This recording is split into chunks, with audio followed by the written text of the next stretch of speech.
สองเฮา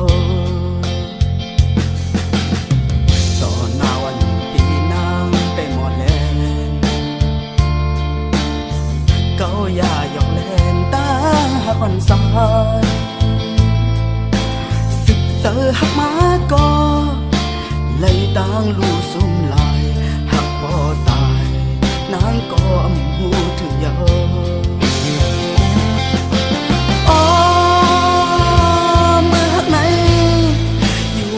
ก็มองคันหันมือสั่งกันสั่งอยู่ก็สลัมซื้อก็หักในหากไปตาตั้งสิบก็ตีมือย่อเสื้อหน้าเย้าเนื้อสลัมตาก็ตกสูงในเนื้อสลัมซื้อตาก็ตีมือเต้ซื้อเย้าเนื้อหัวเสือสู่ลาดข้อความมาปันสายน้ำตาเลยหักลงเสือตาเฮาสองไม่มันสุดกว่าเย้า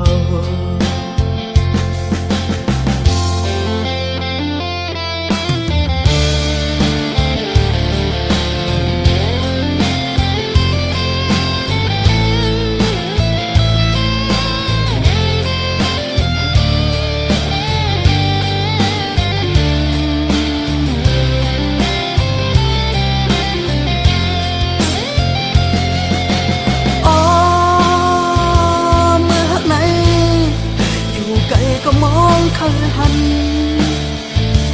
มือสั่งกันสั่งอยู่ก็สลัมซื้อ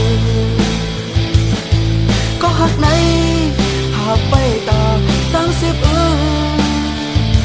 ก็ตีมือย่อเสื้อหน้าเย้าเนื้อสลัม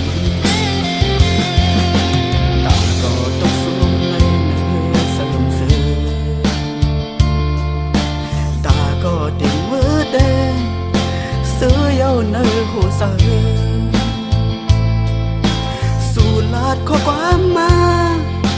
ปันสายน้ำตาเลยหักลงเสือตาเฮาสองในมันสุดกว่าเย้า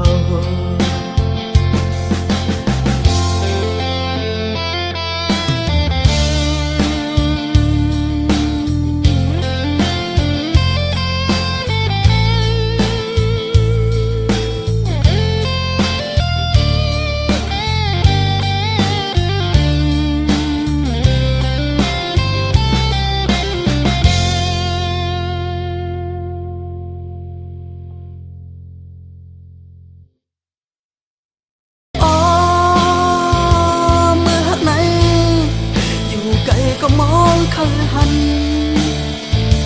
มือสั่งกันสั่งอยู่ก็สลัมซื้อก็หักในหากไปตา